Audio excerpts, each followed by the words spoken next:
Bueno, nosotros vamos a ver en el envío que les estoy preparando ahora lo que tiene que ver con la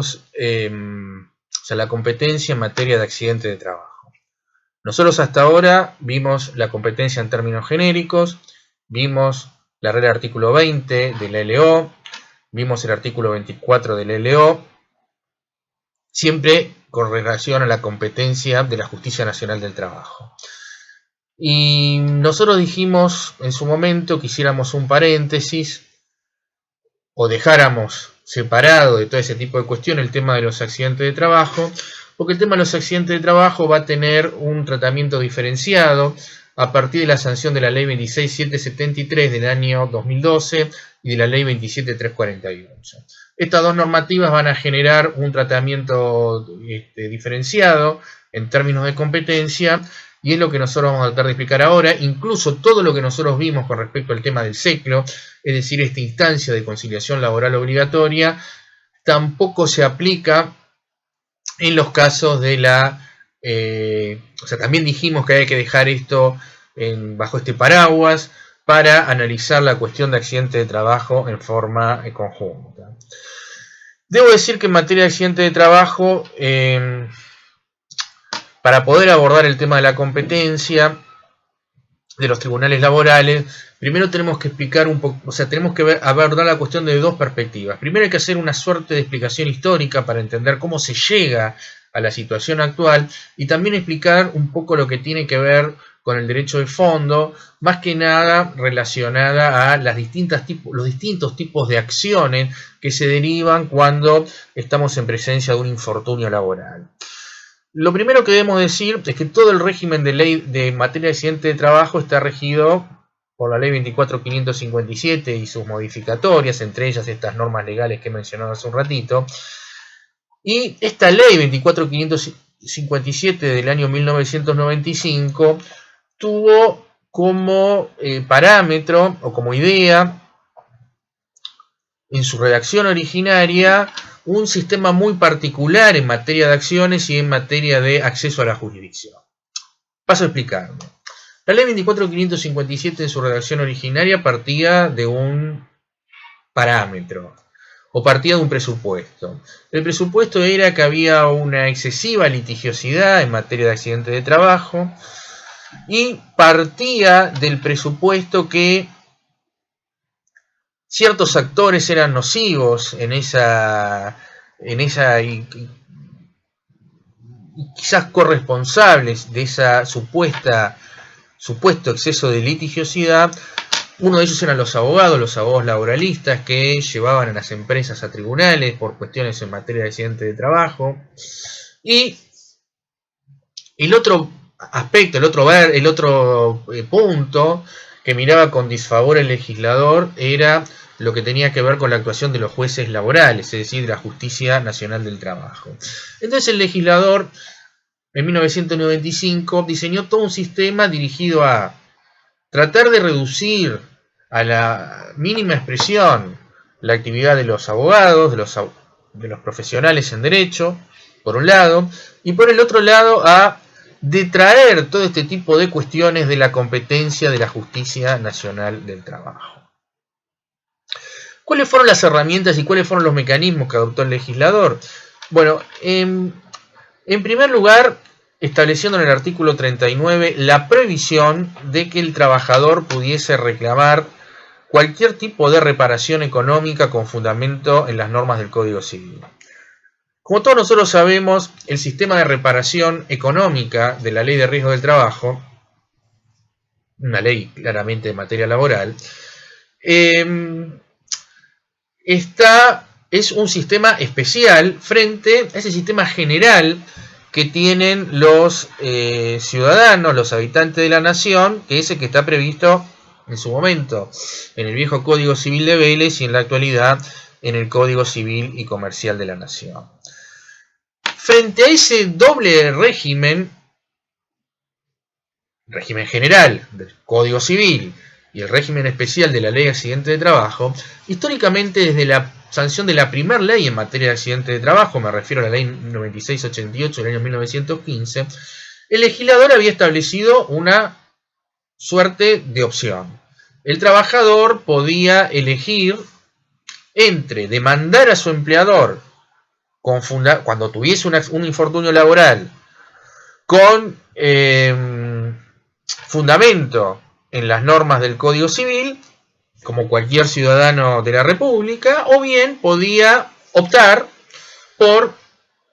el régimen reparatorio establecido en la norma especial, es decir, en la Ley de Accidentes de Trabajo.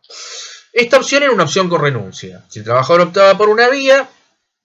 implicaba que automáticamente renunciaba a la otra. Esta opción tuvo muchas críticas, en fin, pero lo cierto es que esta posibilidad, los regímenes reparatorios, vamos a hacer un breve repaso con respecto a esto, eran diferentes básicamente en lo siguiente, es decir, en materia de reparación, el Código Civil en su versión Vélez y el Código Civil y Comercial en su actual redacción prevén el sistema de la reparación integral, es decir, daño que se prueba, daño siempre que se den los factores de atribución de responsabilidad que estaban previstos en la normativa civil, pues si el daño se prueba, que es, bueno, en consecuencia deben ser indemnizados. Por supuesto, deben darse los factores de atribución, objetivos o subjetivos, que están en el Código Civil. Por el contrario, el sistema especial, el sistema de la Ley de Accidentes de Trabajo, era un sistema quizás más sencillo para poder responsabilizar en aquel momento al empleador,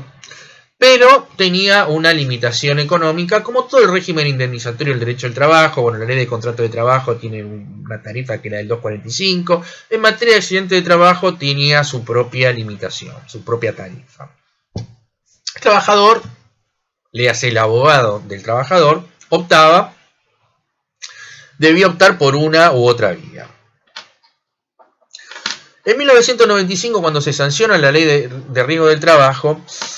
el artículo 39 de la ley 24.557 le prohíbe en forma taxativa al trabajador poder acudir, o mejor dicho, poder hacer cualquier tipo de reclamo cuando tuviese un infortunio contemplado en la ley de riesgo. Le impedía y le prohibía expresamente cualquier tipo de reclamo a quien resultara obligado con fundamento en las normas del Código Civil. Es decir, estableció una suerte de cerrojo en virtud del cual el trabajador que tenía un infortunio laboral solamente podía reclamar de acuerdo con las prescripciones de la ley especial, es decir, de la Ley de Riesgo del Trabajo, con la tarifa y todas las limitaciones que tiene, pero impedía al trabajador poder formular algún tipo de reclamo con fundamento en las normas del Código Civil. Esta resolución, digamos, tenía una excepción el artículo 39, que era el supuesto de dolo, es decir, el acto intencional del empleador dirigido a provocarle un daño, en cuyo caso ahí no jugaba esta prohibición. El dolo, insisto, entendido como un acto intencional, pero, como ustedes se podrán imaginar, los infortunios laborales se producen no por este tipo de circunstancias, es decir, por un empleador que en forma dolosa quiere provocarle un daño a su empleador o a su trabajador, o por lo menos en la mayoría de los casos esto no se produce por esto, sino que en general los accidentes se producen por supuesto de negligencia, culpa o por la actividad riesgosa en la cual está prestando servicios a ese trabajador que tuvo la desgracia de tener un accidente. En paralelo con esta prohibición, la normativa estableció, es decir, que el trabajador que tenía un accidente solamente le podía reclamar, en definitiva, a la aseguradora de riesgo del trabajo, y tenía la norma un procedimiento que estaba también detallado en la ley 24.557 a través de la intervención de un órgano administrativo que era la comisión eran las comisiones médicas, las denominadas comisiones médicas, que sobre este tema vamos a volver, con comisiones médicas jurisdiccionales y con una comisión médica central, pero un órgano de carácter administrativo que actuaba dentro de la órbita de la Superintendencia de Riesgo del Trabajo del Ministerio de Trabajo de la Nación. Estos órganos administrativos, acá no era necesario ningún tipo de patrocinio letrado, el trabajador podía concurrir sin ningún tipo de asesoramiento, y eventualmente, si no estaba disconforme con lo que se resolvía ahí en las comisiones médicas, en cualquier discrepancia que podía tener con la aseguradora de riesgo del trabajo, la normativa preveía una vía recursiva, pero ya no ante la justicia laboral, sino ante la justicia federal. En la órbita de la ciudad de Buenos Aires, la justicia con competencia para entender en estos recursos era la justicia federal de la Seguridad Social. Es decir, que a través de este mecanismo, el legislador en definitiva del año 95, ¿qué fue lo que hizo? Impidió al trabajador fundar reclamos con fundamento en las normas del Código Civil, por un lado. En segundo lugar, estableció un procedimiento administrativo donde no era obligatorio el patrocinio letrado, con lo cual se limitaba el accionar del abogado, y se excluía en forma total a la Justicia Nacional del Trabajo porque había perdido toda competencia en materia de accidente de trabajo, por lo menos desde el punto de vista de la letra de la ley.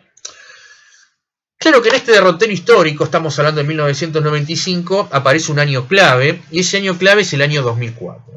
Porque en el año 2004 la Corte Suprema de Justicia de la Nación dicta dos fallos trascendentales. Arranca lo que algunos, en septiembre del año 2004, lo que algunos han denominado una suerte de primavera laboral, porque bueno, nacen y se suceden una serie de fallos de la Corte Suprema de Justicia de la Nación en materia de derecho laboral progresista, y entre ellos protectores para el trabajador, y entre ellos van a surgir dos fallos de la Corte que son emblemáticos en materia de accidentes de trabajo. El primero de ellos es el caso Aquino. En el caso Aquino, la Corte declara, por diferentes fundamentos que acá no vienen al caso, la Corte Suprema de Justicia declara la inconstitucionalidad del artículo 39 de la Ley 24.557. Es decir, la ley considera incompatible con la Constitución Nacional esta prohibición para que el trabajador pueda fundar su reclamo, como cualquier persona, con fundamento en las normas del Código Civil. Él consideraba, entre otras cuestiones, incompatible la Constitución por ser discriminatorio, violatorio del principio de progresividad, de los derechos humanos, etcétera, etcétera. Es un fallo muy extenso, que tiene muchos fundamentos, tiene muchos votos, es un fallo muy rico, que además es una cuestión que excede lo que tiene que ver el derecho del trabajo, y diría yo que se inserta y es un fallo clave en materia de derecho de daños. O sea, va mucho más de lo que tiene que ver con el estrecho margen de lo que pueden ser las cuestiones de derecho del trabajo. Pero en lo que a nosotros nos interesa, prohíbe, mejor dicho, fulmina con la declaración de inconstitucionalidad de esta prohibición, es decir, que le abre al trabajador, que va a tribunales y plantea esta inconstitucionalidad, le abre al trabajador formular un reclamo con fundamento en las normas del Código Civil, en los viejos artículos 1109 y 1113 del Código Civil de Mendes. En paralelo y prácticamente en forma simultánea, la Corte Suprema de Justicia de la Nación, en el caso Castillo contra Cerámicas Alberdi, declara la inconstitucionalidad de la vía recursiva. Es decir, puntualmente lo que hace es declarar la inconstitucionalidad de la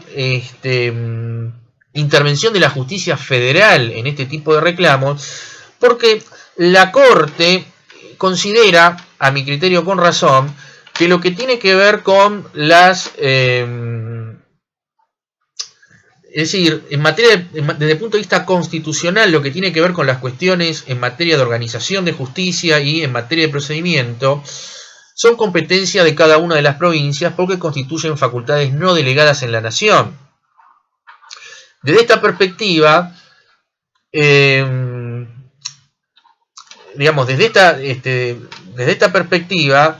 el hecho que el legislador le dé intervención a un órgano de carácter federal, judicial federal, como la justicia federal, en cuestiones propias del derecho común, implicaba una violación a la Constitución Nacional, al reparto de competencias propio del Estado federal impuesto en el artículo 1 de la Constitución Nacional, y en consecuencia declara inconstitucional el procedimiento, o por lo menos parte del procedimiento, el tema de la intervención de la justicia federal. Claro que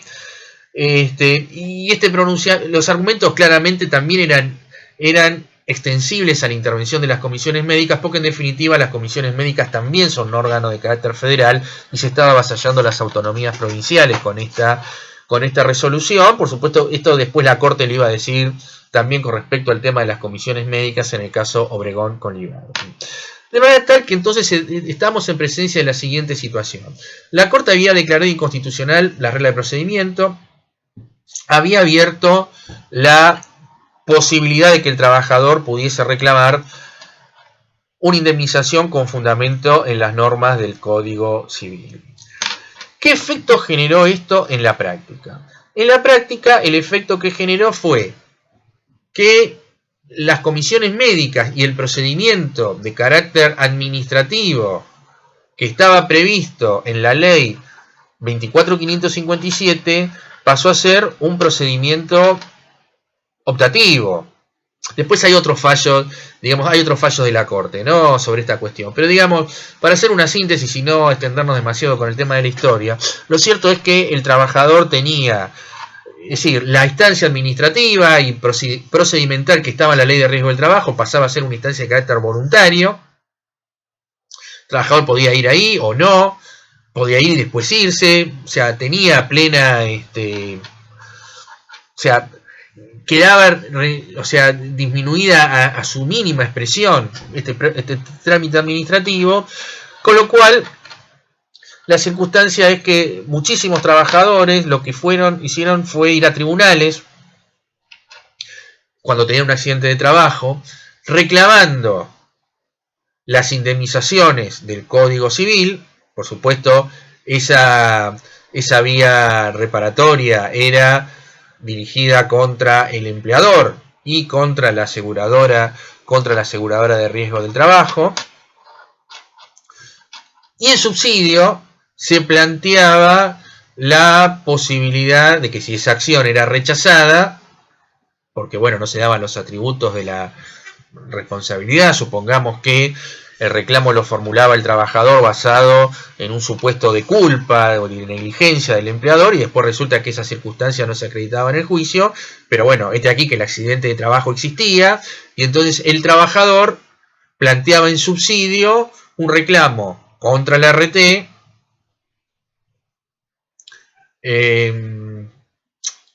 por las indemnizaciones especiales previstas en la Ley de Riesgo del Trabajo. Es decir que,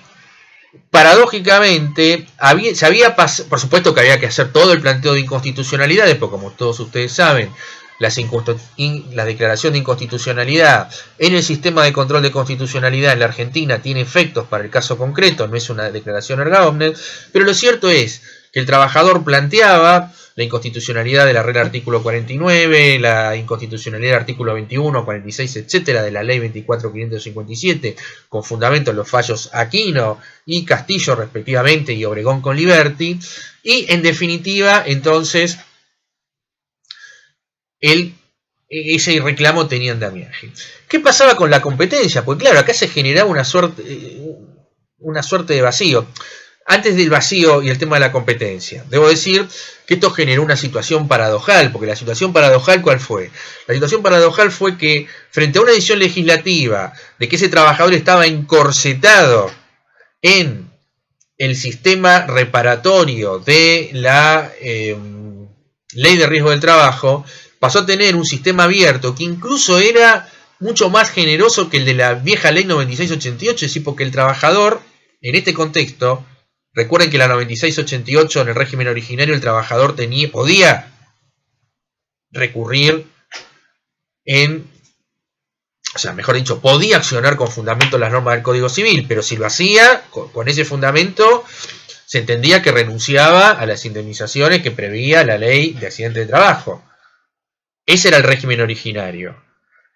El régimen de la ley 24.557 quiso terminar con eso y puso una regla bien estrecha. El trabajador tenía que quedar estrechamente y tenía que estar encorsetado en el sistema indemnizatorio y reparatorio de la ley de riesgo del trabajo. Por decisión jurisprudencial a partir del año 2004 se dio la paradoja que se abrió esa prohibición y el trabajador estaba, desde el punto de vista de acción judicial, en mejor situación que la que tenía antes del año 95. Porque el trabajador podía cobrar la indemnización del sistema de riesgo del trabajo a través del RT, y no había ningún obstáculo para que el trabajador después le iniciara una acción a la empresa con fundamento en las normas del Código Civil sobre la base de que esa reparación o esa indemnización que le pagaba el RT no cubría la totalidad del daño que había sufrido ese trabajador. Es decir, que pasaba a un supuesto de cúmulo, es decir, el trabajador podía acumular estas acciones con fundamento en sistemas normativos diferentes. Y entonces acá se suscitaba el tema de la competencia. Bueno, pero está bien, pero ¿ante quién hay que reclamar? Porque esto en realidad, si uno leía la ley 24.557, esto no estaba regulado ni previsto en ningún lado. O sea, esto derivaba de decisiones de los jueces, de la jurisprudencia. Bueno, a falta de norma que previera esta circunstancia, por aplicación del artículo, un artículo que ustedes ya conocen, el artículo 20 del LO, que fija la competencia de la justicia del trabajo en razón de la materia, evidentemente ese reclamo tenía que ver con cuestiones propias del derecho del trabajo, por lo tanto los tribunales laborales empezaron a declarar competentes. Entonces, en definitiva, la situación del año 2004 era que el trabajador podía reclamar con fundamentos en las normas de la ley de riesgo, con fundamento en las normas del Código Civil, podía acumular estos reclamos, y la competencia era de la Justicia Nacional del Trabajo. Esta situación desde el año 2004 hasta el año 2012, el legislador, o sea, algunos amagues por parte de la autoridad laboral de efectuar algún tipo de reforma para acogerse y para adecuar su legislación a la jurisprudencia de la Corte, pero bueno, esto por diferentes circunstancias no ocurrió, hasta que muchos años después, allá por el año 2012, el Congreso sanciona, a instancia del Poder Ejecutivo Nacional, la Ley 26773. La Ley 26773 lo que hace es derogar la previsión del artículo 39, lo cual era absolutamente lógico, porque era una norma que estaba en la ley, pero que carecía de toda aplicación, porque cualquier reclamo que se hacía, se planteaba la inconstitucionalidad, fundamento caso Aquino, y los tribunales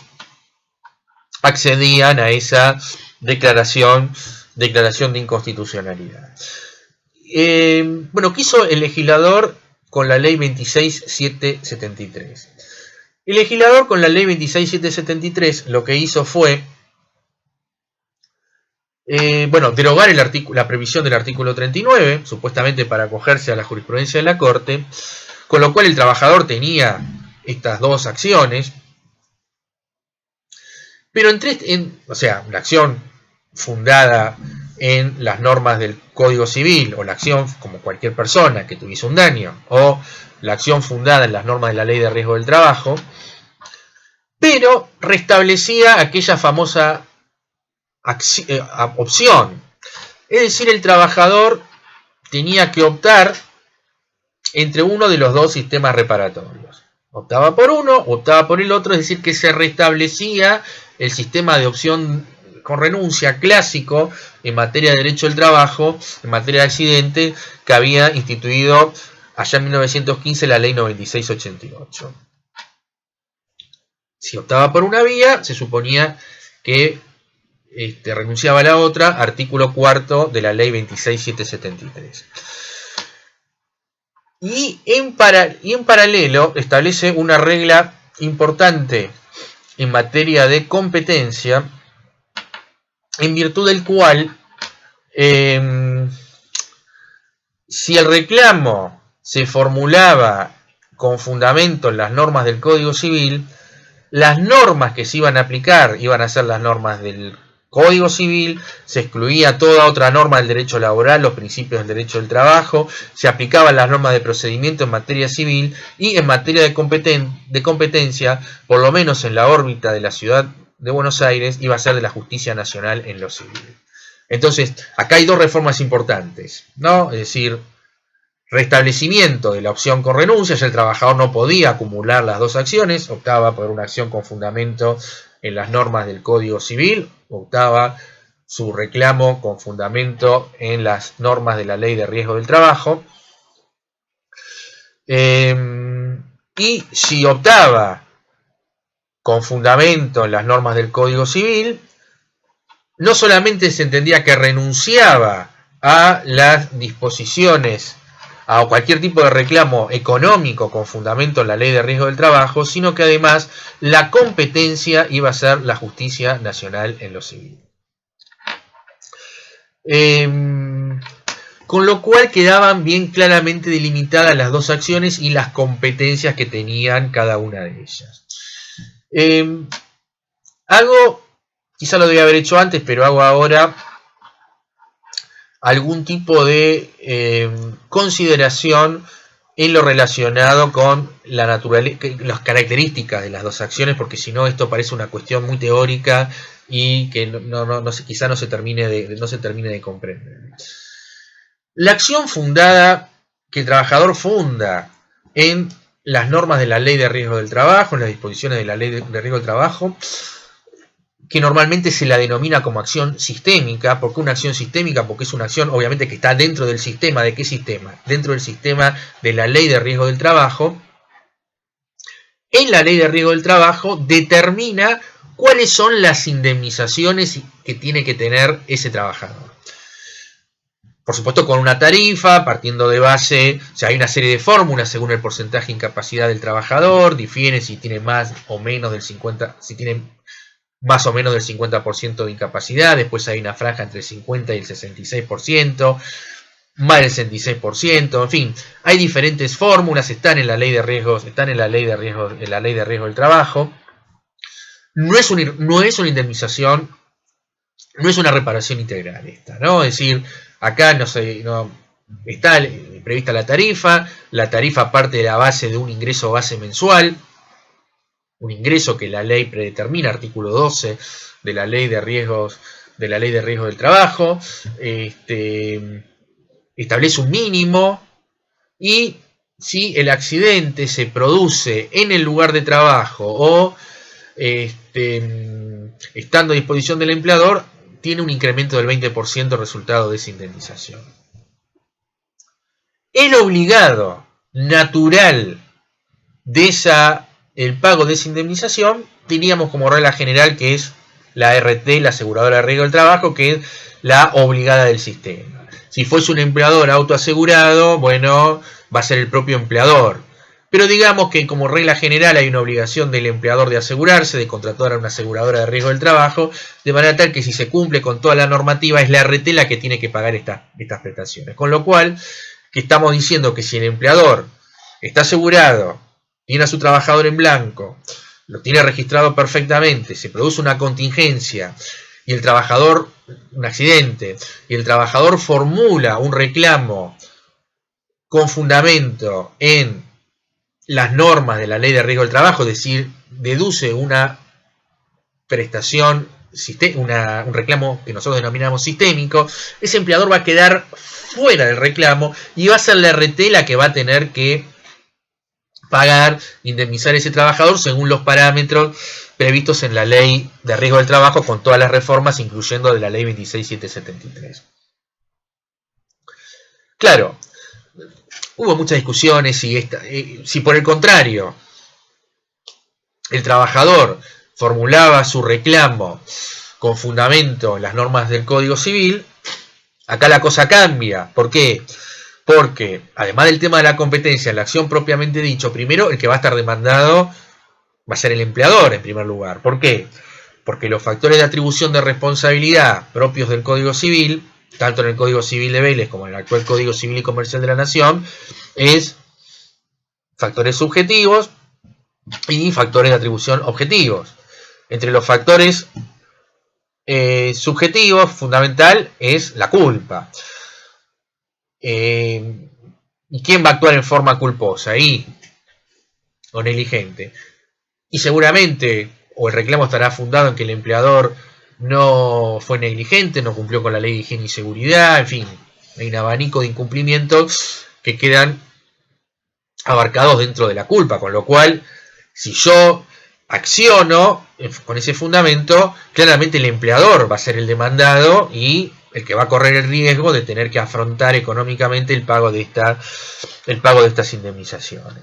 Por supuesto que si se trata de un factor de atribución objetivo, también ocurre lo mismo, porque a ver, ¿quién responde? O sea, ¿quién tiene responsabilidad cuando estamos hablando de factores de atribución de responsabilidad objetiva? ¿El dueño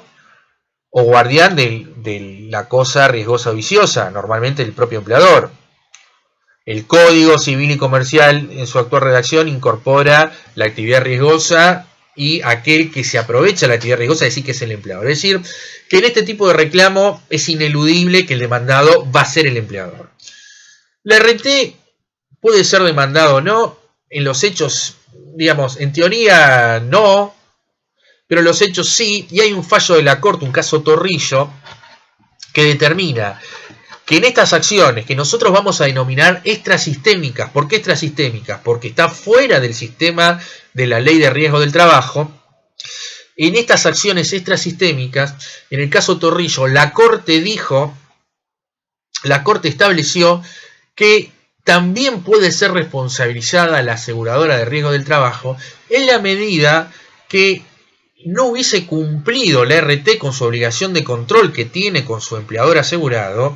y que obviamente exista una relación causal entre esa omisión del cumplimiento de esa obligación de control con respecto a ese empleador y que eso hubiese tenido una consecuencia en